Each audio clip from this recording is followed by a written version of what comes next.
All right, guys. Welcome into a special episode of the Trickle Zone. It's kind of a Dove Valley Deep Divers episode here as well, but it's your boy Lance Sanderson. Joining me as always is Mile High Huddle senior NFL draft analyst Erick Trickel. So Erick, kind of interesting stuff coming out of day one of the NFL draft. The Broncos obviously passing up on Justin Fields at number 9 overall in favor of cornerback Patrick Surtain from Alabama. Very interesting stuff here. Do you have any insight on that? And what do you think of the pick overall so far? It was a solid pick. I mean, it was a guy that Denver had targeted supposedly as their top guy. They passed up offers to move down. They had offers from the Eagles to move down to 12. They had an offer from Chicago, which would have given them a 2022 first to drop down to 20. And I think it was basically the same deal that Chicago did to move up to 12 or 13 or wherever it was with the Eagles. And they also had a deal on the table from the Saints, but that was dropping them to 28. They didn't want to drop back that far. So they definitely had options, and they passed them all up. They passed up on a quarterback. It shows how much that they value corners. It shows how much they value Surtain himself. And it's going to be interesting. I don't think he's the best scheme fit, but the kid can play. He's got the right attitude. He's a hard worker. It's going to be interesting to see how they use him. Fangio hinted at some nickel stuff. Going to be interesting. Can't wait to see what they do with him, especially with how all the work they've done in their corner room this offseason. Yeah, man. I mean, adding Kyle Fuller into the fold, adding Ronald Darby as well. You're going to get Bryce Callahan back. Michael Ojemudia hoping to take that next step forward, saying Bassey as well. I mean, the Broncos are really developing a high-quality cornerback room. I'm just curious as to your thoughts, excuse me, on them passing on Justin Fields there. I mean, there's been some talk about his epilepsy, and that came out late. And it could have been a team flagged him for it and decided to use that to try to make him fall. Don't know, but there are studies out there that show that having epilepsy and playing at altitude or being at altitude can be a little bit more problematic. He hasn't had issues so far. Maybe Denver was concerned about that after those studies. Don't know. Maybe as the rumors came out, maybe Aaron Rodgers is the way they actually looking. Don't know. We'll see. But it sucks that Justin Fields isn't the quarterback. It sucks they passed on him. But I'm at the point where I'm a little anxious to see what happens with Patrick Surtain. Yeah, I am as well. It's going to be very interesting to see. I mean, I think that they can move him over to the safety position, maybe play him in as a slot safety or a nickel cornerback or something like that. The more that I think about it, the more that I like this pick. Now, we're not here to over dissect this Broncos pick at number 9 overall. We're here to bring you the best options for the NFL draft in general. This is going back to Erick's big board here. Now, Erick, let's talk about this quarterback situation here. Who are the top quarterbacks that you have left on the board right now? Well, before I get to that, I want to say is those of you who've been following the Trickle Zone that are Facebook subscribers for the past few weeks, the past 8 weeks or so, you guys know that I've been really focusing on who my top 10 players are over the last week. Since the last episode, I've had some changes to it. So you guys get to see my updated big boards. Of course, you guys can go see them overall. If you go to my Twitter account, it's my pinned tweet up there. So you guys can go check that out. But getting to what we have left available, as expected, the top 5 quarterbacks, they're all gone. They're all off the board. They went in the top 15 picks. That leaves as my top guys left, Kellen Mond, Davis Mills, Jamie Newman, Kyle Trask, and Felipe Franks. That's my top 5 quarterbacks left available. And only 3 of those guys I think are really worth drafting. Kyle Trask, maybe if John Elway was still the guy, Kyle Trask fits that mold. Pittsburgh might be a fit for him because he fits that mold they look for. But none of these quarterbacks are guys that I'd be really looking at pick 40, maybe 71 for Mond or Mills, depending on how the medical checks out for Mills. Maybe there, but best for me would be trying to land one of these guys, Newman, Mills, or Mond, somewhere around 4 or later. I mean, it's just not a strong class after the top 5 quarterbacks. And then, of course, looking at running backs, only 2 went in the first round, and Najee Harris, who was my number 3 running back. I know I was a little low on him. And Travis Etienne, my number 1 running back. Both of them really good runners. I think Harris offers a lot more as a receiver, a lot more as a blocker as well. But Etienne's running prowess is so high to me. I value that so much. They went to good teams that are good fits. My top running back available is Javonte Williams, who I thought we might have seen crack the first round as well. He didn't do that. He still falls. I know Pat Shurmur, he wants to add a running back. He wants a running back badly. Maybe if Javonte Williams is there at 40, that might be the pick. If not, Kenneth Gainwell and Michael Carter, those are both guys that can catch the ball out of the backfield, which is something that the Broncos value a lot. That could be an option for them as well when we get to the third round. And then once we get to the fourth round, Jamar Jefferson, Kylan Hill, Khalil Herbert, Trey Sermon, Ramondre Stevenson, all those guys are good fits with what the Broncos do, either because they offer up good receiving ability out of the backfield, they're good blockers, or maybe they're just really good scheme fits. One way or another, they all fit what the Broncos want to do. And then get into wide receiver, not really a big need for the Broncos, but Elijah Moore, he's my top guy left. Absolutely love him out of Ole Miss. Terrace Marshall, he's my number 2 receiver left available right now. I thought he might crack the first, but there's been some stuff going around about knee issues for him. It's going to be interesting to see how far he falls down. Maybe we see him round 2, maybe round 3. I've heard speculation that we see him somewhere day 3. Big questions there. Then we have Dwayne Eskridge, another smaller guy, and Rondale Moore, another smaller guy. A lot of small guys early on and that are left on my best receivers available. Dwayne Eskridge, he's a bit older for a receiver. Rondale Moore, the size is very concerning. Some teams view him as just a gadget type running back. Some view him as just a slot receiver. Very interesting with the size. Dami Brown, Amon-Ra St. Brown, Tylan Wallace, Marquez Stevenson, Shi Smith. Those are all guys that I could see going in somewhere day 2. I think, though, at Tylan Wallace is the last receiver that we possibly see. So we're looking at about 7 receivers that we could see have their names called day 2. Yeah, it was kind of surprising to me to see the Miami Dolphins go with Jalen Waddle at 6. I thought that the Broncos could possibly move up there and go get Justin Fields there, and that the Dolphins could get Jalen Waddle there. That's actually one of my favorite picks from this first round. But as you alluded to just a little bit there, this receiver class has a lot of high-quality slot receiver options. I mean, going to Elijah Moore, you've got Rondale Moore as well. Amon-Ra St. Brown has some ability to slide down into the slot. Diami Brown as well. I mean, there's a lot of high quality receiver options here. Now, moving forward just a little bit, the tight end class, obviously this class is not necessarily the greatest. Kyle Pitts obviously is the top guy, and you don't even necessarily have to call him a tight end. He's more of a true offensive weapon, can play the X as well. But this tight end class, the Broncos might potentially be looking for like a wide tight end, a guy that can line up in line. Is there some options here on day 2 that the Broncos could potentially go and look at? There are definitely plenty of options at tight end. Pat Freiermuth, he's my best tight end available, and he fits that wide tight end perfectly. He's got good athleticism to be a solid receiver after the catch, get open very well. He can stretch the seam. He can do all that. Brevin Jordan, my number 2 tight end, not the best fit. He's very Noah Fantish. I compare him to Julius Thomas because the blocking just isn't there. The effort isn't exactly there.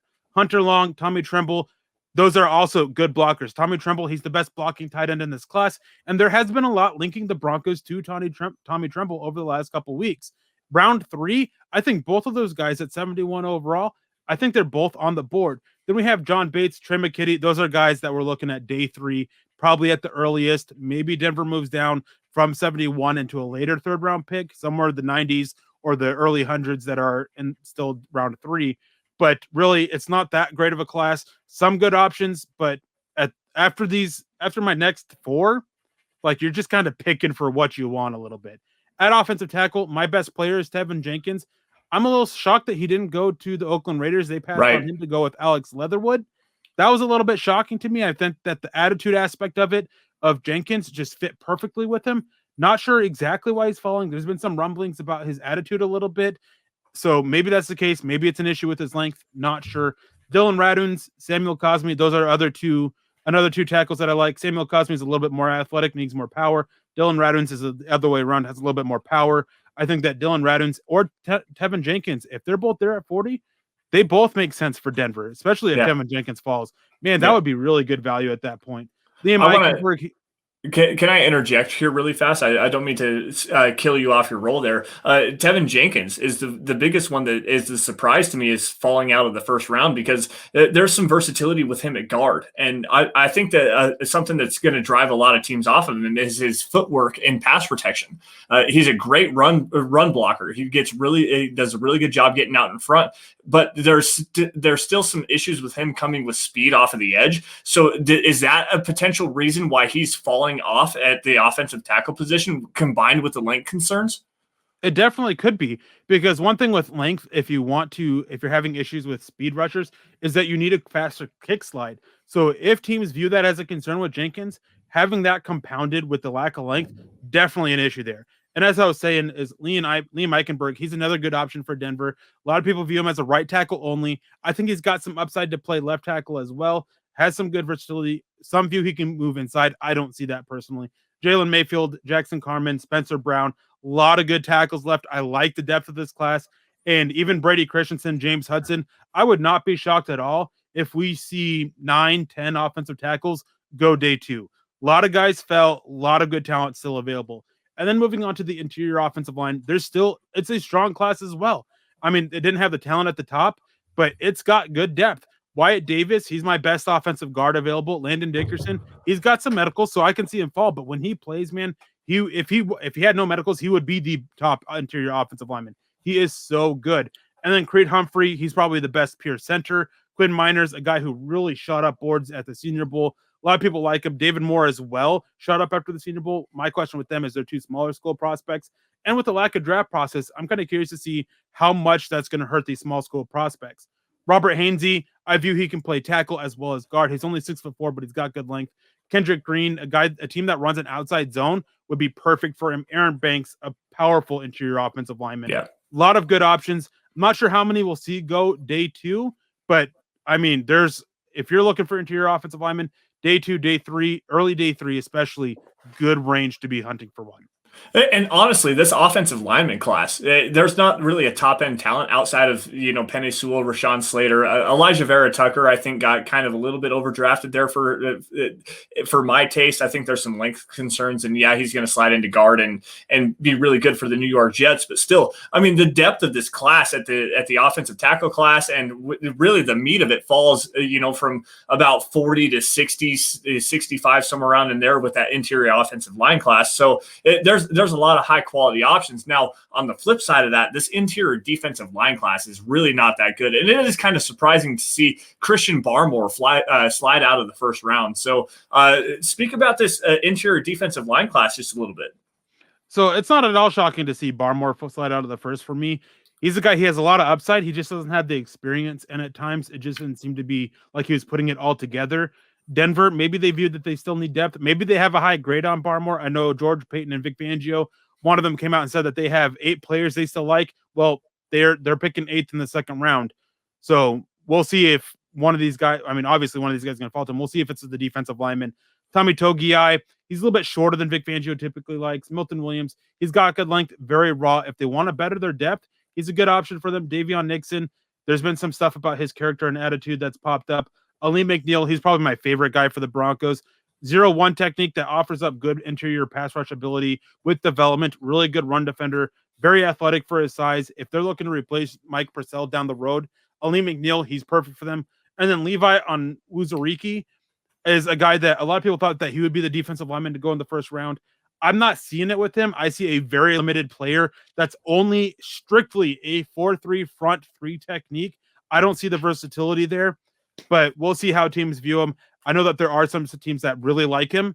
We'll see how early he goes. And I could see him being the first interior defensive lineman off the board, but I think he's probably going to be the second or third one, really, when it's all said and done. And then Azeez Ojulari, when we get to the edge, he was my top edge rusher available, but late in this process, after I finalized my board, out came the talk that he's got a really bad knee. I mean, there's been talk that he's fallen day 3 now. I mean, he's in testament to some of the facts that those of us on Twitter, those of us who aren't connected to NFL teams, we don't always get access to the medical information, and that's a big factor for it. Azeez Ojulari, that seems to be a big factor for him falling. Ronnie Perkins, Carlos Basham. There was a lot of talk that they could slide into the first round. They're my number 2 and number 3 pass rushers available off the edge. Joseph Osai, I know a guy that you like quite a bit. There's some questions about him, what he'll be able to bring in the NFL with his hybrid style. Jordan Smith didn't test out very well. Quincy Roche, Patrick Jones, a lot of good edge rushers back. I like the depth of this edge rusher class. And day 2, I think, is the prime spot to get one. And then moving to off-ball linebacker, I think a lot of people are shocked that Jeremiah Owusu-Koramoah didn't go in the first round. But the fact is that teams aren't sure where to play him. He's not a true linebacker. He's not a true safety. Box safety is the best way to describe him, but even that feels a little icky to me. Baron Browning, I really like a lot for Denver. I wish he was a little bit quicker with his reads, but I mean, I like him a lot. He was my number 3 linebacker for a reason. Jamin Davis went number 19 to Washington. He was my number 2 linebacker. Micah Parsons, he was my number 5. So, and he ended up going to 12 overall to Dallas of all teams, a team that's had plenty of issues with some people off the field, by the way. Nick Bolton, a little bit small in the arms. Jabril Cox, cover guy that is really smart, picks up defenses quickly. Wouldn't surprise me at all if Jabril Cox is the linebacker target for the Broncos. Maybe not at 40, maybe at 71, maybe a slight move up. We'll see what happens there. Decent linebacker talent left. Some guys, after we get to Jabril Cox, we have guys with questions. Kamek McGrone, Dylan Moses, they have medical concerns with it. Garrett Wallow, he's got concerns about his run defense. Pete Werner, not viewed as the best athlete out there. Tony Fields has some size questions. So, I mean, 4 guys are left, but they all have a decent amount of questions as to why they're still available. Yeah, it's very interesting to see the way that you're ranking this. I've taken a look at your big board, but now that we're looking at it in front of everybody else, Cameron McGrone is one that I don't necessarily have an issue with, but I understand why you have him ranked so low because of that that ACL injury. Tony Fields, to have him ranked above Cameron McGrone is not necessarily an issue to me. I think there's a very high-end coverage ability to him. As far as JOK is concerned, he's so scheme limited for what he's doing that he's limited to that overhang safety or maybe a weak side linebacker in a 4-3 front, that it doesn't necessarily surprise me that you have him so low. Now, Tommy Togiai, the defensive lineman from Ohio State, there's not a lot of reps with him. I think he has less than 300 total reps in college. There's some versatility. I like the length. I like the explosiveness. Ali McNeil is another guy that I really like. But to get to this cornerback class, I'm really surprised that there weren't nearly as many cornerbacks. I mean, Eric Stokes getting into the first round kind of surprised me. Greg Newsome as well, up as high as he went to the I forget where he went as of right off the top of my head. But anyways, you have Elijah Molden at the top of your board, Asante Samuel Jr., Afitu Melifonwu from Syracuse, Trill Williams from Syracuse as well. Speak to what this Broncos team could be looking at after taking Patrick Surtain if they want to go back into this cornerback class. Well, I don't think that they'll double dip at corner, at least not in the first 2 picks, not like they did receiver. I don't think that's happening. If it did, Elijah Molden and Asante Samuel, they make sense for them. Yeah. Bryce Callahan hasn't played a full season. They both can play the nickel. I know that was hinted at with using Patrick Surtain in the nickel a little bit. That bothers me because of short area agility. We'll see what happens there. But those 2 guys, their ability to play the nickel, they're both great scheme fits. Elijah Molden screams Vic Fangio corner. He can even play safety a little bit. Like, those 2 guys, if they were to double dip, I'd be looking at those 2 guys. Ifeatu Melifonwu, Trill Williams, Aaron Robinson, Kelvin Joseph, Benjamin St. Juste, Tyson Campbell. Those are all guys that are obviously they're my number 3 to number 8 corners. With Patrick Surtain, I don't see them as options for Denver. Not even if they fell to 71. I just don't see it there. Shaun Wade, I could see him being an option at 71. Because he can play safety. Because he can play safety. Because a lot of people view him, and people in the NFL view him better as a safety. Kareem Jackson replacement. He's here for 1 year. He can be that number 3 safety, Shaun Wade can, and then take over for him. He does so much better the farther off ball he's playing. Safety works perfectly for him. Speaking of safeties, we have no safeties selected in the first round, just like interior defensive linemen. So everybody in my top 10, everybody's still available. Trevin Moehrig, he remains my number 1 guy. Not the best scheme fit for Denver because he's more cover 1 single high safety type, but he can work as a cover 2. Javon Holland, I really like his versatility. He opted out this year. Denver may not value players who opted out a little bit, so it's going to be interesting to see how they view Javon Holland. Maybe it's the fact that they just don't like him at 40 because he opted out, and I don't think he falls to 71. Richie Grant, I think he might be more of an option at 71 than he will be at 40. I think that there is a concern about his age a little bit, but if Denver does take him at 40, I'm not complaining. I like the player. I like to poke fun about his age, obviously, to just bother my Dove Valley Deep Divers co-host. Easy, buddy. Sanderson. Easy, But buddy. I like the fit. I like the scheme fit. I like the play style fit. I like Richie Grant, the player. I like Richie Grant, the player from last year. And I'm well on the record with how much I like Richie Grant. Ardarius Washington, if they wanted a defensive weapon in the secondary, that would be a way to go. Andre Cisco, if he cleared medicals, he'd be a good scheme for them. Jamar Johnson, he's another really good scheme for them, except I'm not sure he's the best style fit because of his issues tackling. Joshua Bledsoe, I think he's more of a nickel safety in a man scheme, not exactly the best fit for Denver. And then DeMar Hamlin, I think day 3, if they're still looking for a safety, I would love DeMar Hamlin. I think he's a perfect scheme fit. I think he's the best scheme fit out of all the safeties for Denver. And he's the best style fit because he's not afraid to tackle and he doesn't have the tackling issues. He just doesn't go overboard with physicality. Very reliable, very safe, very solid player. So, Eric, I want you to break down just a little bit before we get over to your overall big board here. What do you mean by scheme fit versus style fit? And going specifically back to the safety class, because as everybody knows, Richie Grant is my number one safety, and I view him as a scheme fit, and I view him as a style fit, even though there are some times where he will miss some tackles out in the boundary, and he takes some bad angles to the football. You were talking about DeMar Hamlin there, as specifically as a scheme fit and a style fit. What is the difference, and how do you differentiate that between players that you like or don't like for a specific team? So, I mean, it's rarely rather simple. Scheme fit is just talking about, do they fit the scheme? What do the Broncos run? They run match quarters, 2 high safeties, off zone outside.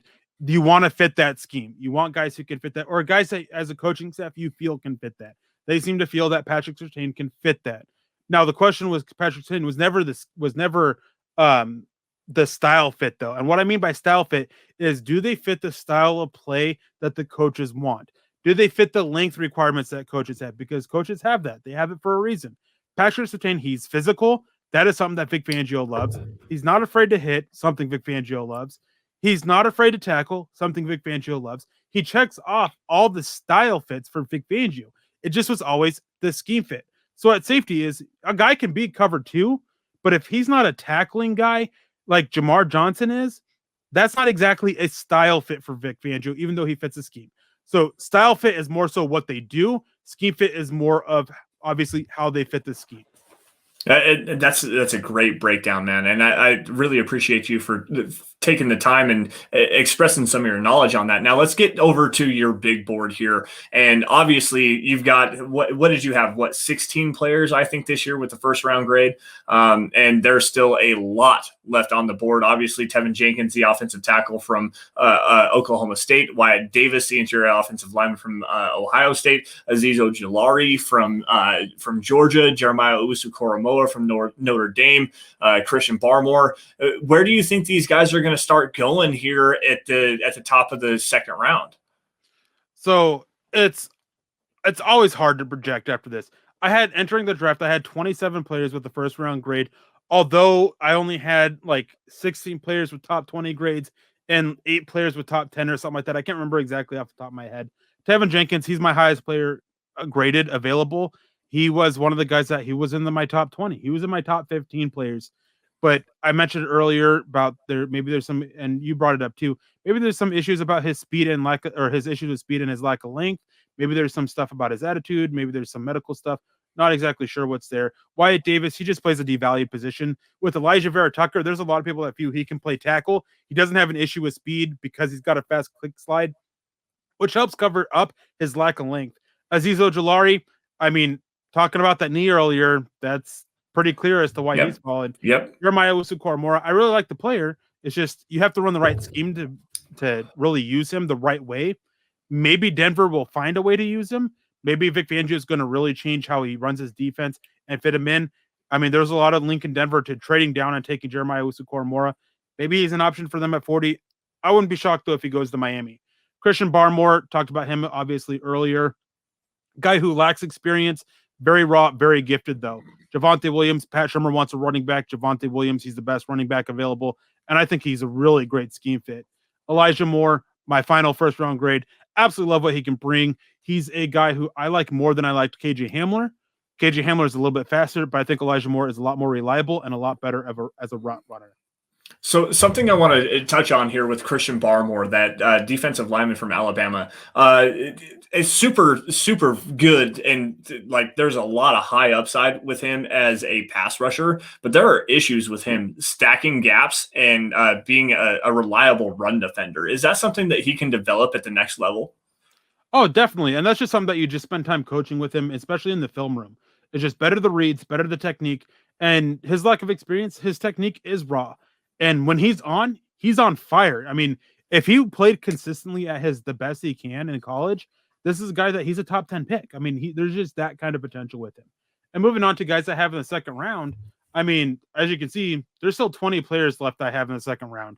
Gonna run through them real quick and then cover a couple guys in the third round before we get out of here. But Dylan Radunz, my number 2 offensive tackle available. I like him. He was an early second round grade for me. I like his fit with the Broncos. Baron Browning, I talked about him. I like his fit with the Broncos as well. One of my best linebackers available. Trevon Moehrig, not the best scheme fit. Maybe they can make him work. Terrace Marshall, I wouldn't be surprised. I don't expect Denver to take a wide receiver, so not a big deal there. Pat Freiermuth, if they really want a wide tight end with athletic upside, maybe they look at him. Yep. Landon Dickerson, injuries. I don't think he's really much of an option for Denver.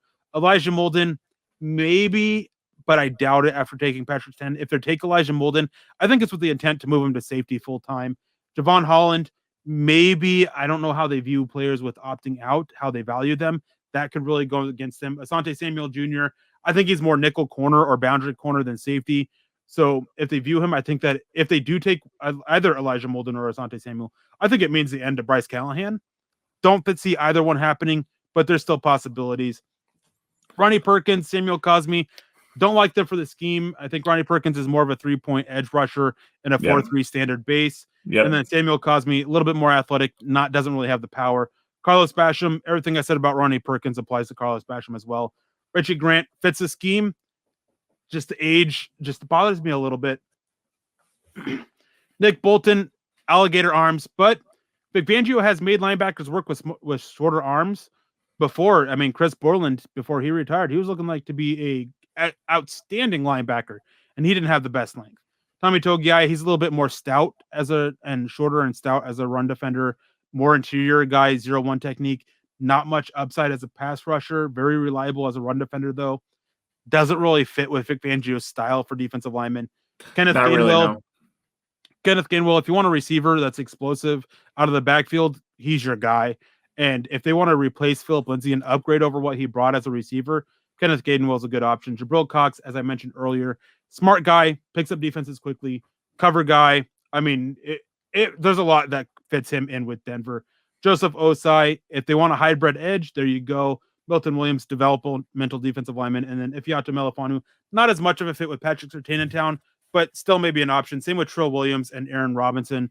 Aaron Robinson was viewed as a press man nickel. Denver likes to press out of their nickel a little bit. Liam Eichenberg, maybe at 71 if they're looking for a tackle in the future. Creed Humphrey, Dwayne Eskridge, Jalen Mayfield, all guys that could be options, just not really, especially Humphrey and Eskridge. Mayfield maybe at that point. But a lot of good talent left. I'm excited to see how this day 2 works out. Denver currently has 2 picks, sitting at pick 40 and 71. And it's going to be a fun time. So I want your opinion here on if you were George Payton, and after you have Patrick Surtain in hand, what are the 2 positions you're looking at number 40 and number 71? Are you looking at linebacker? Are you looking at edge? You're looking at potentially getting a quarterback? Are you maybe double dipping on that cornerback class, going and getting Richie Grant, Trevon Moehrig, something like that, as far as bolstering the safety depth that we know is definitely an issue here for this Broncos team? What, as you, the Mile High Huddle senior NFL draft analyst, what are you looking at for the Broncos to go and address on day 2? I'm eyeing linebacker. That's the one position that's the weakest on this defense. I mean, at edge, I view that they need help for the future, but linebacker, they've got to better the unit now. And this is a good linebacker class. That's definitely one thing I'm looking at. And then as much as I don't value running backs day 2, I mean, on offense, if you're running it back with Drew Lock, Like, you got to improve the running game. Melvin Gordon was coming on strong, but he's got 1 year left. Royce Freeman hasn't really developed, and you no longer have Philip Lindsay. You got to improve that. But I think that could wait a little bit. Maybe again, if Javonte Williams is at 40, I really love him. It'd be hard for me to pass up. Future edge rusher for post Von Miller, that's still a need. Wide tight end. They could look at receiver, especially if they're planning on trading Deshaun Hamilton with Cortland Sutton and Tim Patrick, both free agents after this year. A lot of options available. Offensive tackle, defensive line, safety, especially. They only have 2 safeties really, and Justin Simmons and Kareem Jackson. The depth guys that they have don't really matter because they just don't offer much to you. I mean, I don't think any of them are very capable number 3 guys. Will Parks isn't in Denver anymore, and they brought him back because last year they slept on safety and just had to be problematic. They bet on Trey Marshall, and it didn't work out. So safety is another one that, especially with how often Vic Fangio uses number 3 safety, like, I hate going defense, but linebacker and safety, if you really want to boast a top 3 defense, those 2 positions have to be addressed. Right. And so for my personal wants and needs for this NFL draft was to go and get Justin Fields. Obviously, they didn't do that. And if they weren't going to do that, it was to trade back and tap into this defensive class. So I'm not necessarily concerned with going straight defense in the first 3 picks.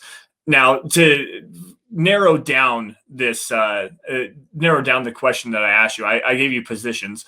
Give me 2 players that you're targeting specifically for the Broncos at 40 and 71. I mean, again, it's tough because I really like Javonte Williams and he can bring so much to him, but I'm looking at Baron Browning at 40 or Jabril Cox at 71. I would take either of those guys, especially with Jamin Davis going off the board. And then for the other one, if I'm looking at safety, I'd be looking at Javon Holland. I really like what he can bring to this defense at 40. And if Richie Grant is there at 71, I'd run it to the podium. Yeah, absolutely, man. Richie Grant is my guy. Now, Eric, want to give you a super special shout out to you for the work that you do, and a special thank you for joining us on this particular episode of what we're going to call the Trickle Zone, or a pseudo episode of the Dove Valley Deep Divers podcast. Find Eric at Erick Trickel on Twitter. For me, at Lance, or at Sanderson MHH. You guys stay safe and take care. Enjoy the rest of this NFL draft, and especially day 2. Make sure you guys follow us on Twitter at Sanderson MHH, and for Eric at Erick Trickel. And check us out on YouTube. Go to Mile High Huddle tomorrow, where we have wall-to-wall coverage of day 2, and again on Saturday for day 3. You guys stay safe, take care, have a great rest of your night, and we'll see you guys tomorrow.